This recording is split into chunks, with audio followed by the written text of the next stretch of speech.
The Lord be with you. And with your spirit. A reading from the Holy Gospel according to Luke. Someone in the crowd said to Jesus, "Teacher, tell my brother to share the inheritance with me." He replied to him, "Friend, who appointed me as your judge and arbitrator?" And he said to the crowd, "Take care to guard against all greed, for though one may be rich, one's life does not consist of possessions." Then he told them a parable. There was a rich man whose land produced a bountiful harvest. He asked himself, "What shall I do? For I do not have space to store my harvest." And he said, "This is what I shall do. I shall tear down my barns and build larger ones. There I shall store all my grain and other goods, and I shall say to myself, 'Now, as for you, you have so many good things stored up for many years. Rest, eat, drink, be merry.' But God said to him, 'You fool, this night your life will be demanded of you, and the things you have prepared, to whom will they belong?' Thus will it be for all who store up treasure for themselves, but are not rich in what matters to God." The Gospel of the Lord. Praise to you, Lord Jesus Christ.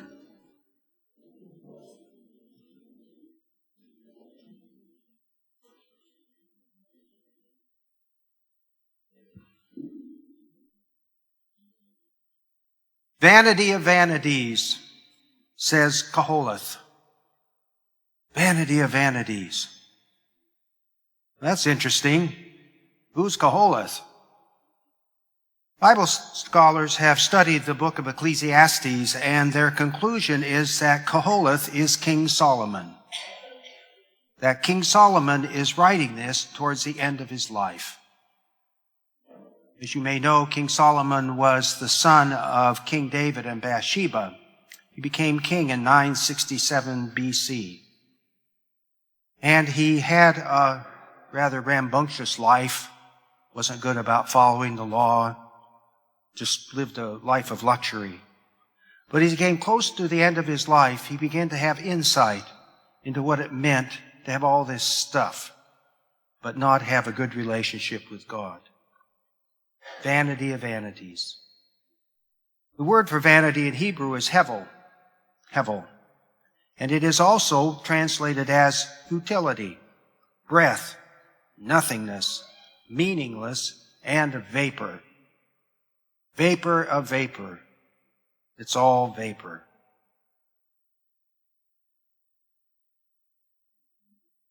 This is in keeping with the gospel, what Jesus is preaching about, that we hear today. It talks about take care to guard against all greed. Remember, greed is what we do with the things that we have. We may have a little bit of things. We may have a lot of things. Doesn't matter. The question is, what do we do with them?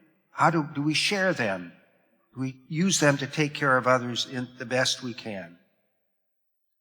And so he told this parable about a rich man whose farm produced a great harvest, probably the biggest harvest he ever had, because his barns won't hold it all. He's got so much grain, he doesn't have any place to store it. So what does he do? He thinks, well, I have all of this. How about if I just keep it? So I'm going to tear down my old barns, used to take care of what I needed, and build big ones. I will store the grain in that. I'll have grain for many years. And I can just relax, sit back, and have a wonderful life. But that night, God comes for him, and he dies. And all of it was for nothing, because he has violated the law. The law demanded that this farmer take his excess, not what he needed, but his pure surplus, and immediately and without hesitation, give it to the poor. Don't hesitate. The law says do it, and do it now. But he didn't. He didn't obey the law. He was going to hoard it. care about those poor people. 90% of the people at the time were poor. That I'm just going to pile up my grain and use it just for me. He will have a hard time facing God that night for what he's done, because he has abandoned God's poor when he had all this surplus. And so we are called to not be greedy, not to hoard our things, not to just keep them for ourselves, but to be generous. Because we are baptized Christians, and we're called to live according to the gospel, not to hoard things, not pile up more wealth than we need. Everything we have is a gift from God. Gift from God. We don't deserve it. We might think, oh, I earned it. Well, yeah, but you had a job that was a gift from God. And as the poor people in Kentucky have recently found out, everything you have can disappear in an instant, and it's gone. And so we're called to keep in mind that the things that we have are gifts from God, and we're meant to use them. Take care of ourselves, support ourselves, take care of our families, go on a vacation, just have a good life. But the excess, which is more than you need, more than you can use, the world would tell us to stick it in the bank, put it in investments, let that grow. More than you need, doesn't matter. Just let it grow. Just get piles of it. That's not what the gospel's saying. That's not what the law said. And if we have that kind of excess, we're to share it with people who really do need it. They really do need it. It's not excess for them. It might be the things that their survival depends upon. So we're called to always keep that in mind. I'm sure with any of us, well, most of us, we could go through our house, open the drawers, open the doors, the shelves, the closets. We could pile up quite a bit of stuff that, we really don't need it. It's just that we never let go of it. We just let it pile up.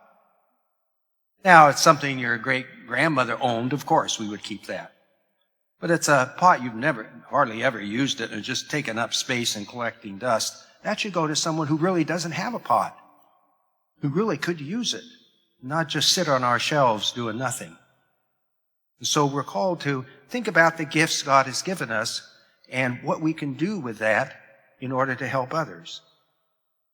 In the second reading, St. Paul's letter to the Colossians, he is calling us to conversion. Be converted. You've been baptized. Now act like it. Act like a baptized Christian. Don't hoard all this stuff. Don't have all this difficulties that you used to in the past. Immorality, impurity, passion, evil desire, greed. Stop lying to one another, since you have taken off the old self with its practices and have put on the new self, our new Christian self we were given in baptism. Stop lying. Lying is a way to hoard. We're hoarding the truth. Not going to tell you the truth. Going to lie. I'll lie to you. Just like I'm not going to give you my excess grain, I'm not going to give you the truth. I'll lie to you. Christians should always tell the truth. We should be truth tellers. But no matter whether people like it or not, or they agree with it or not, you should always tell the truth. Well, maybe not always. Your little child can be getting ready for school, and they go in their bedroom, and they want to dress themselves. Well, they come out looking like a clown. Nothing matches. You wouldn't tell the child they look like a clown. You'd use this as a teaching moment. Okay, we won't tell the truth about that it didn't look right. We'll go in and help you fix it. Or your wife may come to you in her new dress, and she'll say to her husband, "How do you like this new dress? Does it make me look fat?" Be very careful what you say next. In that case, you may not want to tell her the truth.